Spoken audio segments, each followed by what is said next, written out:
बिस्मिल्लाहिर्रहमानिर्रहीम, अस्सलाम वालेकुम, वेलकम टू कॉलेज ऑनलाइन। इस वीडियो ट्यूटोरियल में जिस कमांड्स को हम स्टडी करेंगे उसमें है सेपरेट, शेल, इम्प्रिंट, क्लीन और चेक। सेपरेट कमांड से हम स्टार्ट करेंगे, ऑटोकैड की तरफ चलते हैं। सेपरेट कमांड कहाँ पे काम आती है?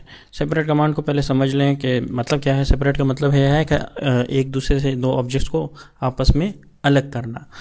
फॉर एग्ज़ाम्पल यहाँ पे मेरे पास दो ऑब्जेक्ट्स हैं। फॉर एग्ज़ाम्पल एक ये रेक्टेंगल और ये वाला रेक्टेंगल। इन दोनों को मैं एक्सट्रूड कर लेता हूँ और इन दोनों को मैं अगर यूनियन कर लूँ UNI कमांड के हेल्प से, और इन दोनों ऑब्जेक्ट को सेलेक्ट करने के बाद ये यूनाइट हो जाएंगे। ठीक है, UNI एंटर।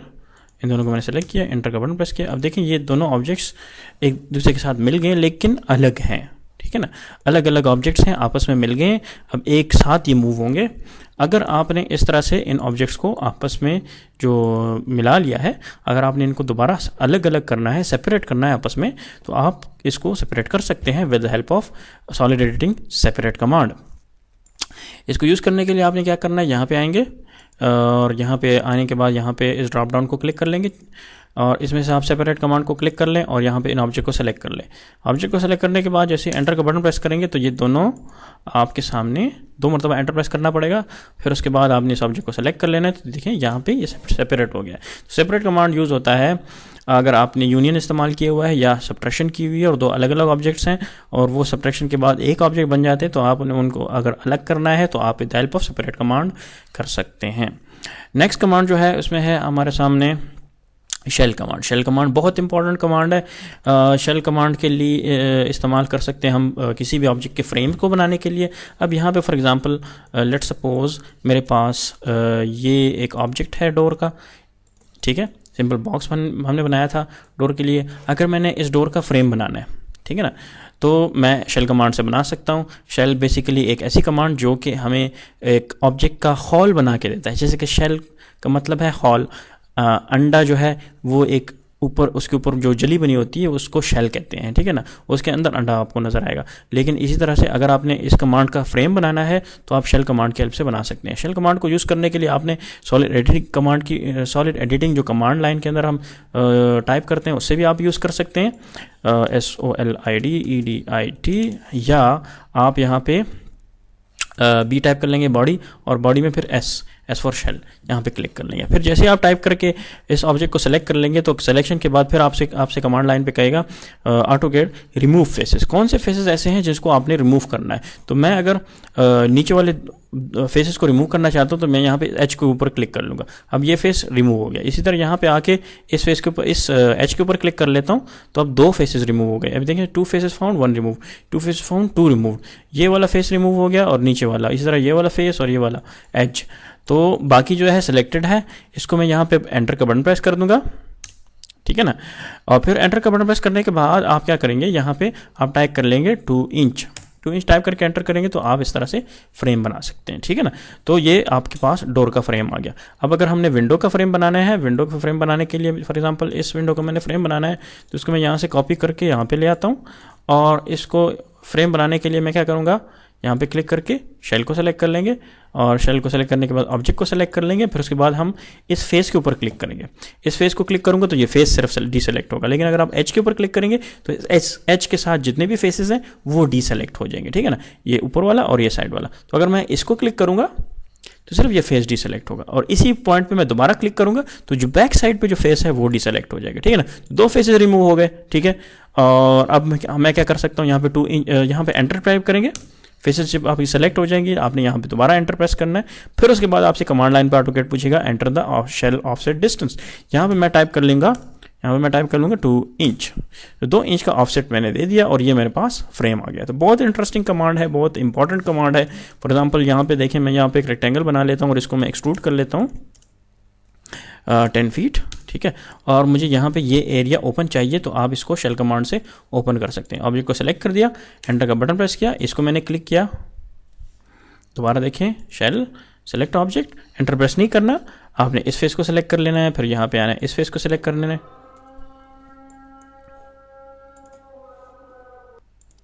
तो आपने इस फेस को इसको क्लिक किया तो ये फेस डीसेलेक्ट हो गया। अब मैं यहाँ पे एंटर प्रेस करता हूँ। ठीक है, और यहाँ पे मैं 4 इंच दे देता हूँ। ठीक है ना। तो देखिए 4 इंच का ये एरिया आ गया। अब इसके इंटरनल फेस आ गई और एक्सटर्नल फेस भी आ गई। तो अब मैंने क्या करना है, दोबारा इसको मैं यूज़ करता हूँ, शेल ऑब्जेक्ट को सेलेक्ट किया, ये फेस मैंने क्लिक किया, ठीक है, और थोड़ा सा इसको रोटेट करके इस साइड पे ये जो इंटरनल फेस है इसको मैं क्लिक करता हूँ। अब देखें ये फेस सेलेक्ट हो गया और इस इंटरनल फेस जो है वो भी सेलेक्ट हो गया। मैं दोबारा एंटर प्रेस करके 4 इंच टाइप कर लेता हूँ,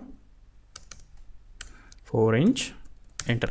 तो यहाँ से ये भी ख़त्म हो गया और इस तरह से ये एक फ्रेम स्ट्रक्चर सा आपके सामने आ सकता है। इस तरह मैं दोबारा इसको क्लिक करता हूँ, इस फेस को सेलेक्ट कर लेता हूँ, फिर यहाँ पे क्लिक करता हूँ, फिर बैक साइड पे इसको क्लिक कर लेते हैं और एंटर का बटन मैं प्रेस करता हूँ, ठीक है, और फिर 4 इंच टाइप कर लेता हूँ और यहाँ पे ये रिमूव हो जाएगा। इस तरह अगर इस साइड पे मैंने करना है, shell select face, select object, select face, फिर उसके बाद rotate, back face, enter, 4 inches enter, ठीक है ना।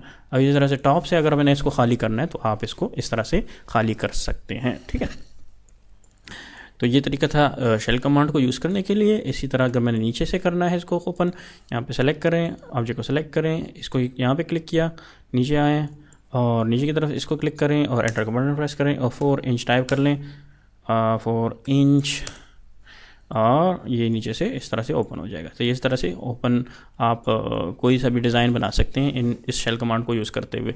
तो ये उम्मीद है शेल कमांड आपको समझ आ गई होगी। नेक्स्ट कमांड आप देखते हैं, नेक्स्ट कमांड है इम्प्रिंट।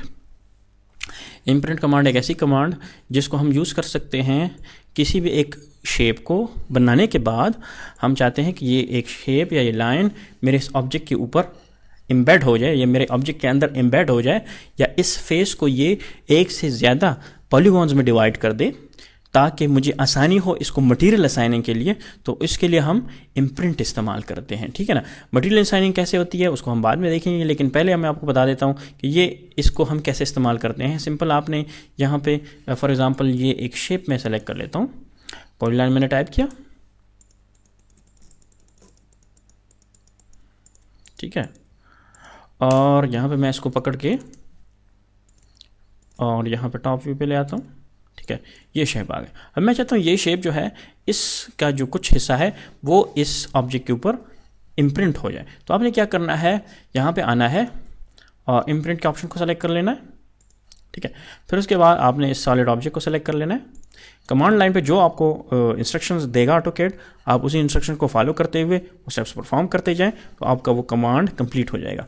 तो मैंने ऑब्जेक्ट को सेलेक्ट किया, ऑब्जेक्ट को सेलेक्ट करने के बाद आपसे अभी मुझे कमांड लाइन पे ऑटोकैड कह रहा है कि select an object to imprint. अब वो वाला ऑब्जेक्ट सेलेक्ट करें जिसको आपने इस ऑब्जेक्ट के ऊपर इम्प्रिंट करना है, या उसका खाका या उसकी जो स्केच है उस ऑब्जेक्ट के ऊपर आ जाए, जितना वो इसके ऊपर ऑब्जेक्ट नज़र आ रहा है उतना आ जाए। तो आपने क्या करना है, अब उस ऑब्जेक्ट को मैंने सेलेक्ट कर लेना है यहाँ से, ठीक है। अब क्या कह रहा है कि डिलीट सोर्स ऑब्जेक्ट, जिस ऑब्जेक्ट को आपने इसके ऊपर इम्प्रिंट किया है आया वो डिलीट कर ले। मैं अगर येस करता हूँ तो वो ऑब्जेक्ट डिलीट हो जाएगा, अगर एंड करता हूँ तो वो ऑब्जेक्ट डिलीट नहीं होगा। तो फिलहाल मैं इसको एंड रहने देता हूँ, या एंड टाइप कर ले, एंटर कर ले, और इसने अभी क्या किया कि जो डिज़ाइन था वो डिज़ाइन इसके ऊपर इम्प्रिंट हो गया। अब देखिए यहाँ पे अलग फेस आ गया, यहाँ पे अलग फेस आ गया। अब मैं यहाँ पे एक और तरीका भी कर सकता हूँ, इसको मैं पुश पुल की हेल्प से ऐसे एक्सट्रूड भी कर सकता हूँ। यहाँ पे इसका अलग फेस है, ये अलग फेस है, ठीक है ना। और इसी तरह इसको इंडिविजुअली हम मटेरियल्स भी असाइन कर सकते हैं। तो ये कुछ एक टेक्निक थी, इम्प्रिंट की हेल्प से हम एक शेप बना के एक डिज़ाइन के ऊपर या एक सरफेस के ऊपर रख सकते हैं और उसको इंडिविजुअल मटेरियल असाइन कर सकते हैं। वो हम मटेरियल के सेक्शन में देखेंगे।